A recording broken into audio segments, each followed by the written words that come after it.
Aujourd'hui, je vous présente le résumé de la série La force du cœur, épisode 131. A reçu une balle à la place de Miguel. Celle-ci a donc tout de suite été amenée à l'hôpital pour qu'elle puisse être sauvée et Miguel vient donc rester à son chevet. Fabiola, le docteur m'a dit que ton état actuel ne te laissait que 5% de chance de survie. Écoute-moi bien. Je vais te demander de lutter. Lutte de toutes tes forces pour que ces 5% deviennent 100%. Tu es la personne la plus forte que je connaisse, Fabiola. Tu t'es enfuie de cette forêt. Et tu m'as aussi rendu la foi. Tu es parvenu à toucher mon cœur, qui était devenu impénétrable. À moi, l'homme solitaire, tu m'as redonné l'envie d'aimer. Et je veux t'aimer pour toujours. S'il te plaît, Fabiola. Ne m'abandonne pas. Ne m'abandonne pas. Mais pour qu'on puisse être ensemble, d'accord?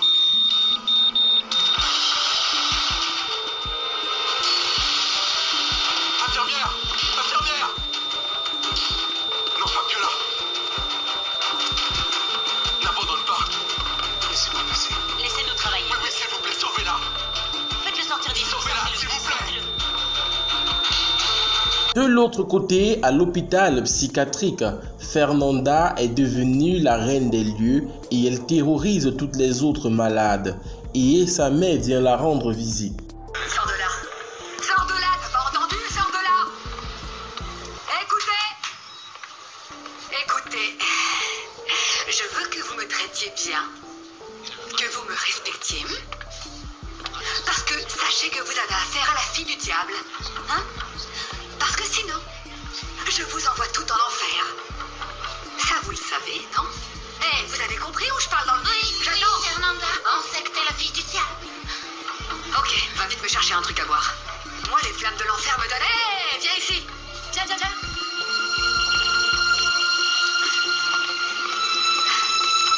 Allez, dépêche-toi. Bonjour. Comment vas-tu? Regarde. Je t'ai amené quelque chose à manger. Hein? Hey! Merci. Merci, Ophélia. Qu'est-ce que je deviendrais sans toi? Et Lucie? J'espère que tu t'occupes bien de Lucie. Mon chat adoré. J'ai envie de le voir. Tu lui parles de moi? Je lui manque.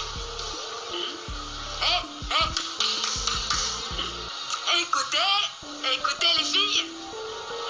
Je vous présente Ophélia. C'est la femme du diable. Mon papa.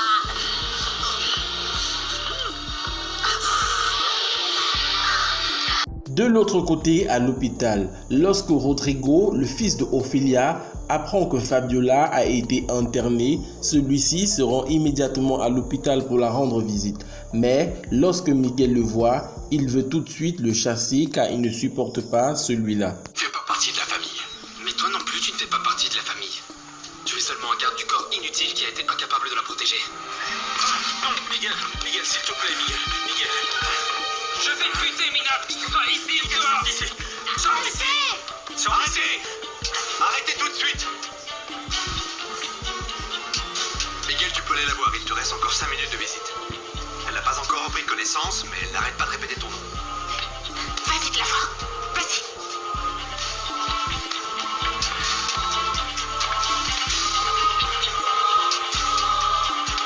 Tu devrais poser un autre garde du corps pour protéger Fabiola. Pour moi, le meilleur de tous, c'est Miguel. Et pour le moment, tout ce qui m'intéresse, c'est que Fabiola arrive à s'en sortir. Est-ce que tu as compris? De l'autre côté, dans la maison de Bernardo del Castillo, celui-ci est avec la femme qui porte le bébé de Samantha et de Willy et ils semblent commencer à s'aimer tous les deux. Je t'amène ton thé préféré. Ah,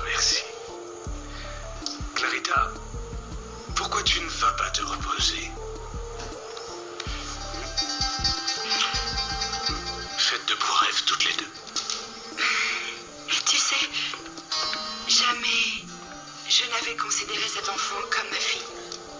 Parce que j'ai su dès le début que je devrais la donner. C'est pour ça que j'ai essayé de garder mes distances. Mais maintenant que je sais qu'elle va rester vivre avec nous, je commence à avoir de l'affection pour elle. Moi aussi. C'est notre petite Bernardita. Miguel réussit à trouver les hommes qui ont tiré sur Fabiola et qui voulaient le tuer. Celui-ci demande tout de suite à ces hommes de lui révéler le nom de son ennemi juré. Maman, vous allez parler? Hein? Qui vous a envoyé me tuer? Qui veut récupérer Fabiola? Parlez, ou je vous fais sauter la cervelle. Dis-moi, ou je te refroidis. Tu ne vas pas me tuer. Et tu vas regretter d'être venu ici. Crois-moi, tu ne sais pas qui tu as affaire. Dis-moi, ou tu préfères que je te tire dans l'autre jambe?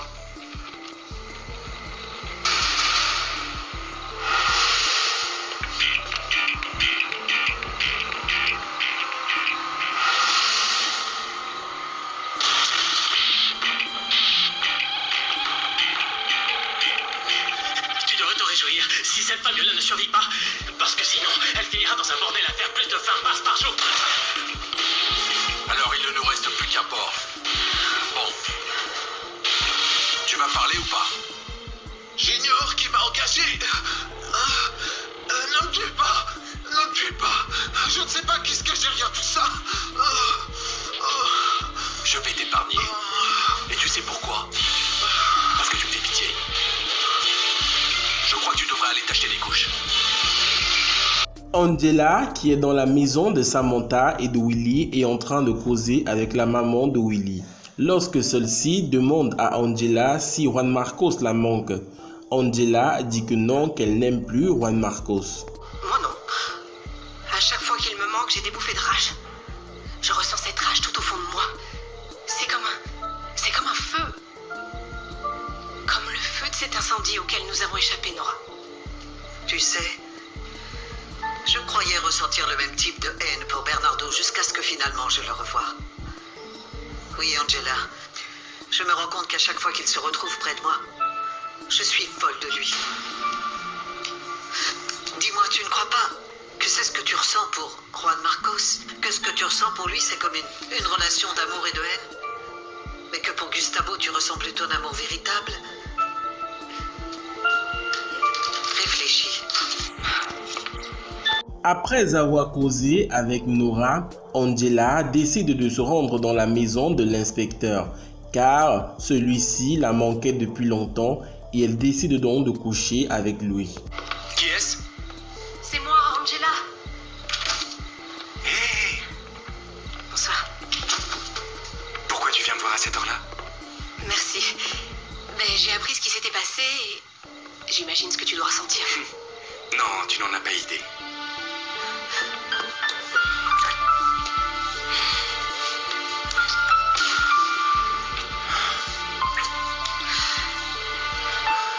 Gustavo, tu veux que je reste dormir avec toi cette nuit?